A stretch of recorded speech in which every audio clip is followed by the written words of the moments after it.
and so on, so on, so on. They put a list of obstacles in your way. But early marriage is a key thing, brothers and sisters, in preventing evil in society and also safeguarding yourself from haram. Safeguarding yourself, protecting yourself from the haram around you, really you must consider this. And I believe personally that if you are affected by the fitna around you, then it is wajib upon you to get married. It is obligatory upon you to get married.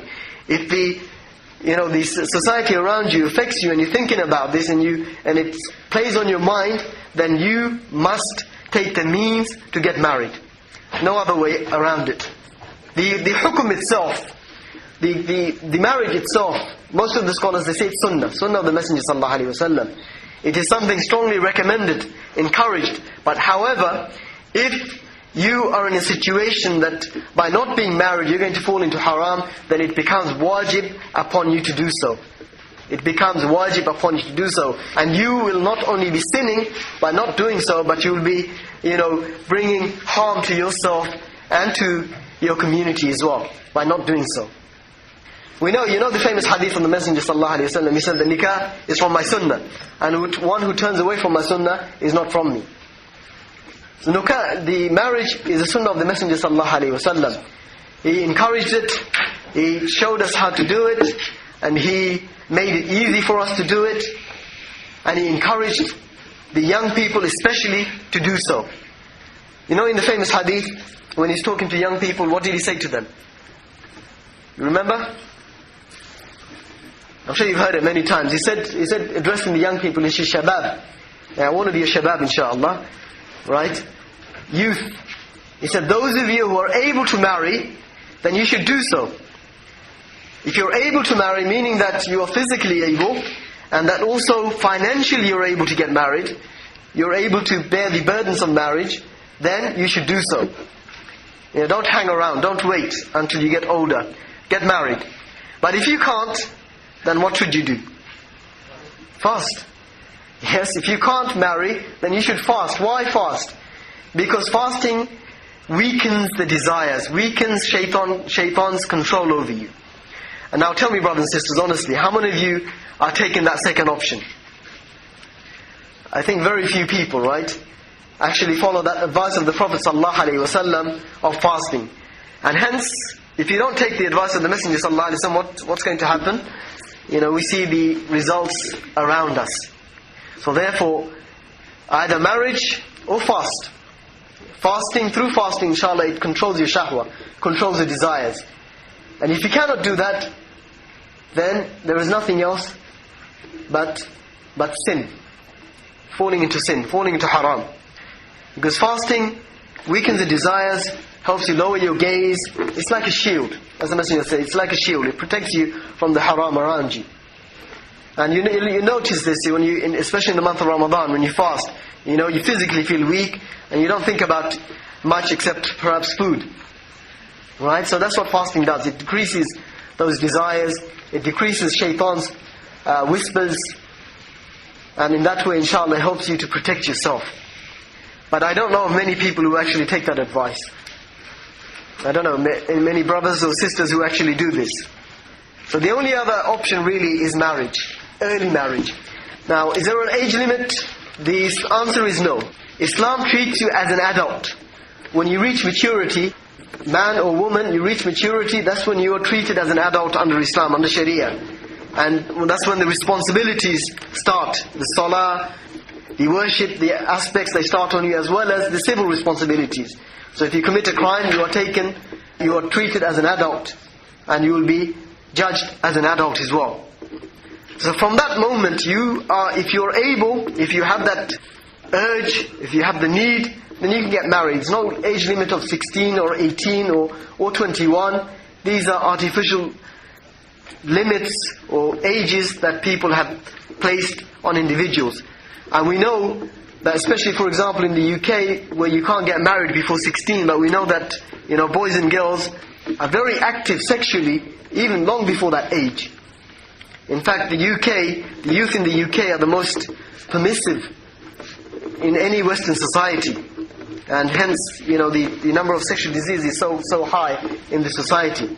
So there is no age limit when you can actually marry. As long as you are responsible enough, physically mature enough, you can get married. And even under UK law, although you can't legally register a marriage, there's nothing to prevent you Islamically getting married under the age of 16. Yeah, because you don't have to go to the registry office to register. As long as you are married under Sharia, you're married Islamically. So there is no age limit. So you don't have to think about graduation, or you don't have to think about getting a job before you get married, or earning a big income, or having a house before you get married. Because by that time, some people they don't achieve much of this until perhaps the late 20s or even 30s or even later. And by that time really you've lost a lot of your good years, your early years of life. So that's the first point I'd like to stress, brothers and sisters, early marriage. And especially for sisters. I say especially for sisters, and I say this based on experience, and also I'm sure many of you sisters also know this as well. If you delay marriage sisters, you will find it very, very hard later on to find a suitable partner. And seriously, it's a real serious concern for sisters, because I know of sisters who have reached, even their middle 20s, mid-20s, or late 20s, and they are finding it extremely hard to find a brother. Because most brothers, I'll tell you, want a younger sister. Right? Again, I'm telling you things what brothers want, from my experience. Brothers want a younger sister. So when they see a sister has reached the age, of 30, or even later than 30, it's like for them, she's past it. And I'm not saying this to, dishearten any sister who's in that position, because there are sisters who, for whatever reason, reach that situation, no fault of their own. But some choose and willingly lead marriage to that age when it becomes really, really difficult for them. If you reach the age of 30, if you reach you've gone into your 30s or late 20s, really it is a very late age for marriage. Not just from the point of view that the brothers want a younger sister, also from a biological point of view as well. Those of you who know this, you'll know that biologically woman is, as she gets older, her chances of having children decrease. And also the risks increase with age of having children. So the earlier that you start a family, get married, is better for you and for your future.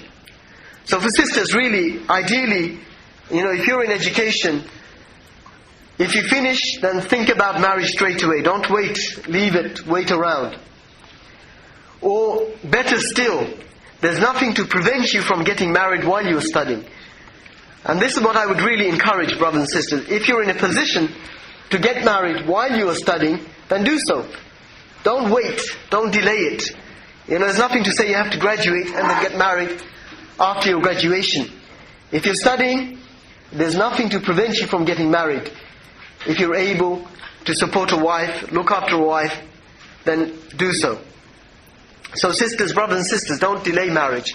And brothers as well. Some brothers, they perhaps for whatever reason, for career, in most cases, they leave it until they get a little older. And by that time again, you've lost out on good years where you can have a family, you have children, enjoy those days. That's the first thing, inshallah. And the second thing, brothers, is that when you think about marriage, think about it, and also sisters, think about it as a very, very special relationship. It's not like any others. And that's why really you need to be serious about marriage. Don't take it lightly. Because the institution of marriage really in Islam is an act of worship. When you get married, if you go into it with the right intention, it is like worship. It is an act of worship, and it's something that Allah subhanahu wa ta'ala will reward you for. And imagine, no other religion really offers you that except Islam. In fact, other religions consider it to be pious, not to engage in marital relationship. But Islam regards marital relationship as an act of ibadah, act of worship. Furthermore, even the sexual relation between a husband and a wife, people are rewarded for if they are doing it to protect themselves from haram. Something that you may think rather strange, but this is what Rasulullah said. If a man has a relationship with his wife, they are rewarded for that relationship because they are preventing themselves